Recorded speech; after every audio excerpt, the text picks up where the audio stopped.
Hey, what's going on, everybody? My name's Derek, and this is Fatal RPM.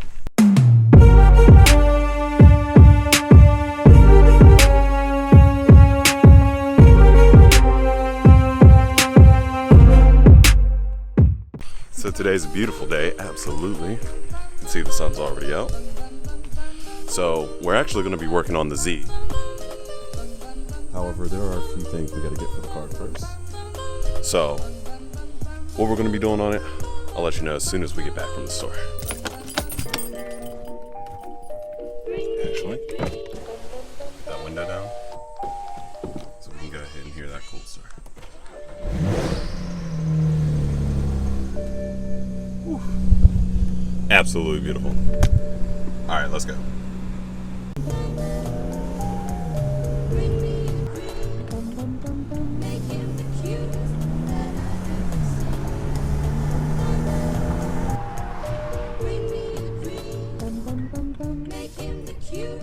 Alright, so we're here at AutoZone. I just need to grab a couple things for the Z to try and get that paint fixed because that's not looking too good.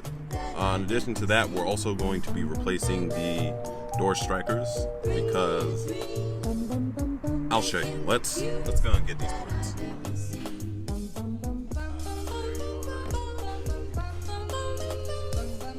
Alright, so I got Ultimate Compound, which we're going to use to try and restore some of that paint. The clear coat has been trashed on all top facing parts of the car, but I also want to find a clay bar and a spray bottle. So AutoZone didn't have any, so we're just going to run across the street over to Advanced Auto, see if they have anything. Hopefully they do. If they don't, then probably won't be doing that one today. Let's see what they got. Alright, so that was a no-go on the one of the things I was looking for. They did have the clay bars, but it was a whole clay bar kit and it was like 25 bucks. Don't really need that right now, but if that's all I can find in a later date, that's what I'll do. Did get the spray bottle, but we're just going to focus on the other stuff today. We'll work on the paint another day. But let's get to the house because I need to show you what I'm talking about. Alright, so we're back at the house now. So let me show you what I was talking about. This paint up top, all the clear coat is gone. You can see right there is where it's like chipping away. Whoa, there's a whole bunch of gnarly scratches here.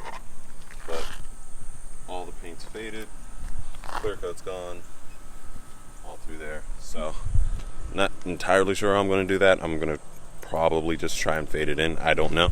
But for the doors, nope, wrong way. There you go. So for the doors, these little guys right here are completely toast. So that means whenever I go to close my door,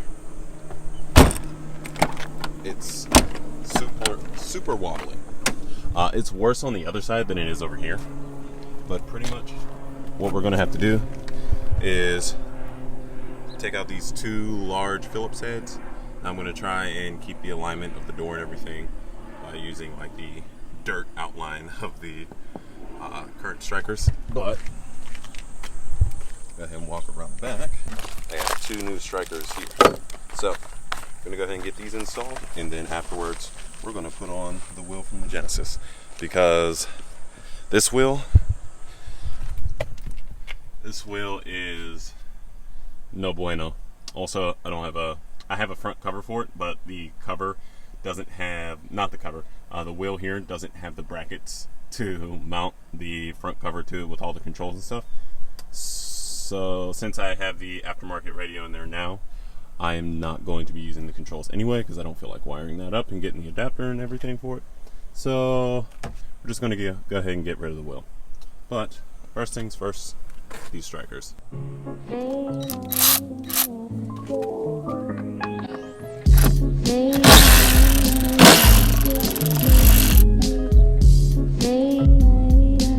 That's gross. Alright, so you can actually see in here, these things move around to help with that alignment. So what I'm actually going to use, I'm going to use this rust circle. I'm going to get this cleaned off real quick.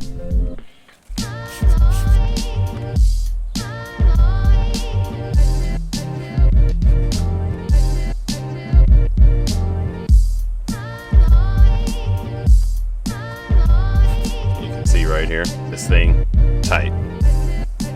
This thing, trash.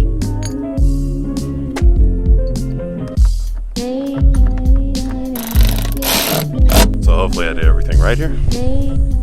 Test number 1. Ooh, clean. Ooh.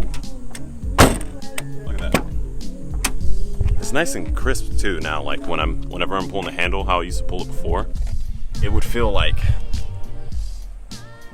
I don't know. So you can actually feel the click now whenever I go to open the door handle compared to before, where it just kind of open. All right, so this side's actually worse. So you can see, like, I'll pull it and like it unlocks and like you can feel that it's opening.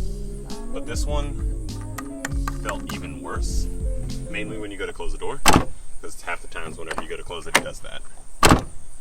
And like you really have to push it closed in order for it to close. So this one's the main reason why I was doing this. So let's get this one done.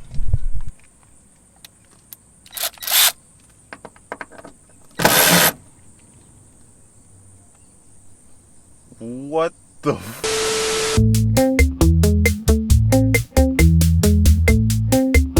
Oh my god.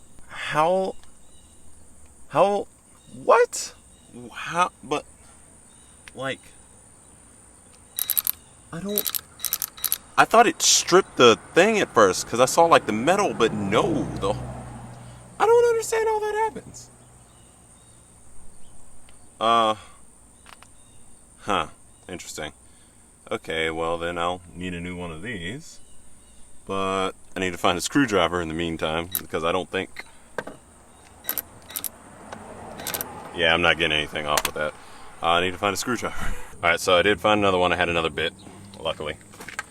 For some reason I don't have a regular screwdriver. I don't understand why. Alright, I need some WD-40 or some PB Blaster to take this one off.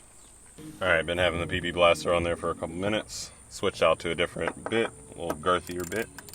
Got some meat on there.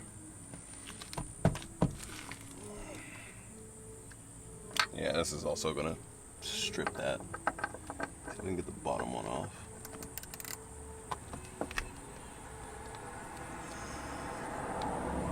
Nope. Jeez, dude. How are these? Why are these? This thing is fucked up. Okay. Alright, let it sit in there for a couple more minutes to see what happens. Alright, so long story short, this thing's not coming out. I'm gonna have to get like a drill out bit or something to get this thing out. But it is just, it's not coming out. So we're gonna go ahead and work on this wheel. This is the other thing we're gonna put in. We got the hub for it. This car takes the 240 hubs, S13, S14 hubs. This is it right there. So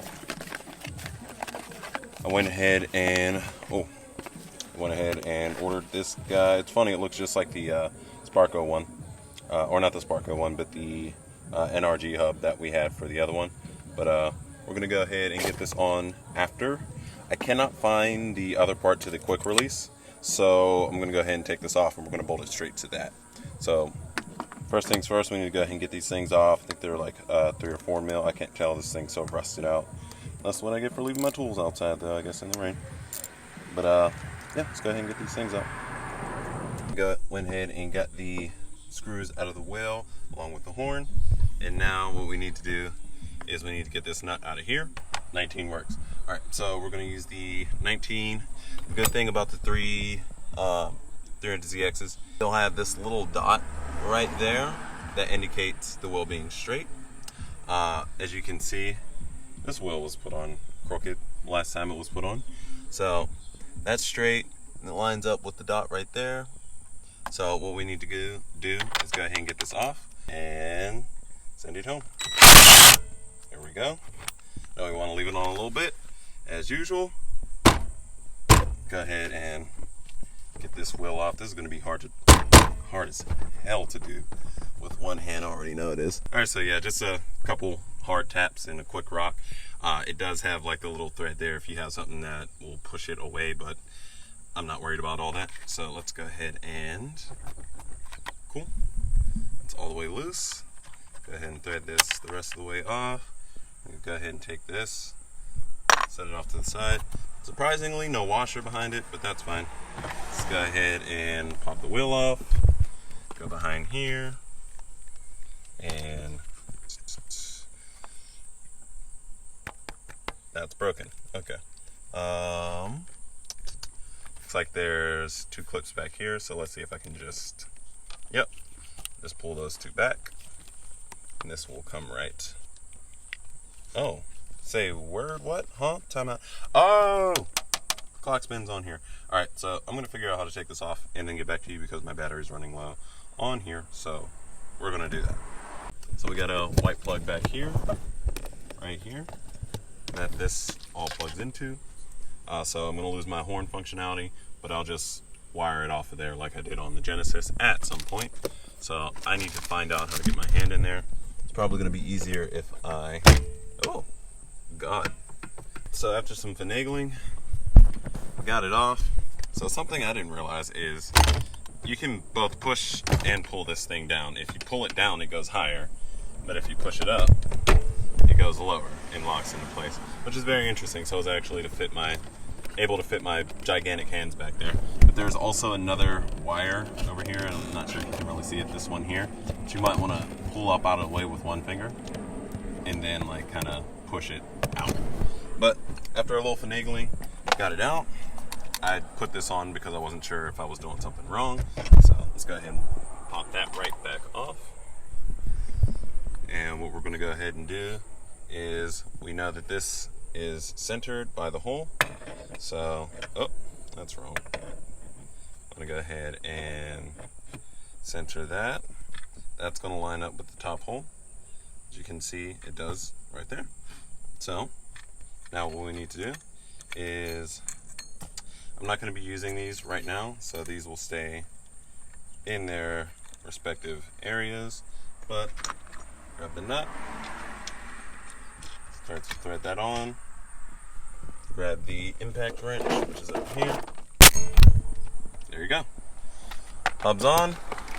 Now all I got to do is screw that on to that. Let's hope it works. This is going to be my ground, so I will still hook up this horn. I got to hook it up to the back somehow. I'm not entirely sure, but we'll figure that out at some other point. I'll probably do the same thing that I did on the other car, but we'll come back to that at another date. So all you have to do is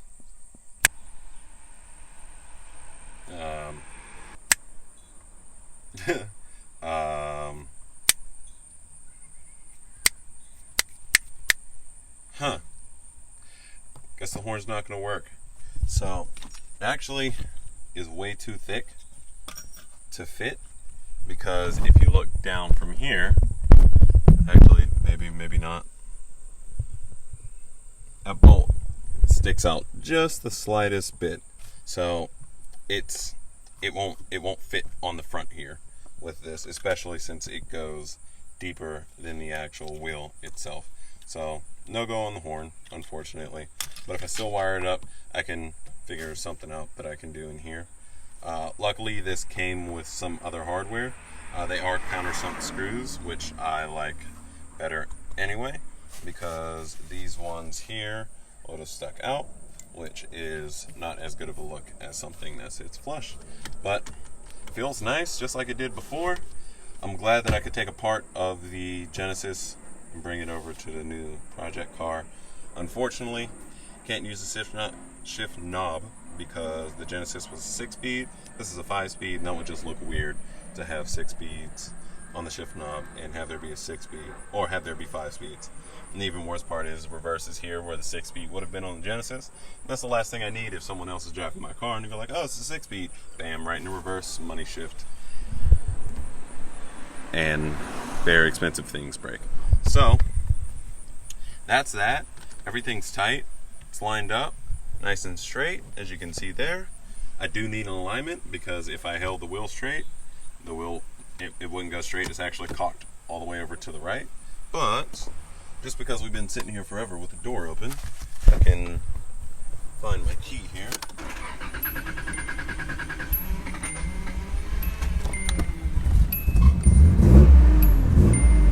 on that note, as you can see, everything works fine. No wiggles, no wobbles, no nothing.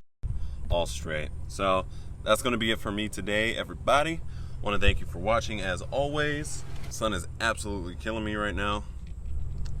I want to thank you for watching as always. Go ahead and hit that like button. It helps so much more than you even know.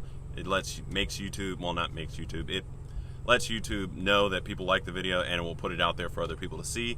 Helps the channel grow and makes me happy. Other than that, go ahead and hit the subscribe button if you want to follow the 300ZX build. That's pretty much it. I want to thank everybody for watching one last time, and I'll see you in the next one. Peace out. I recall Central Park and fall.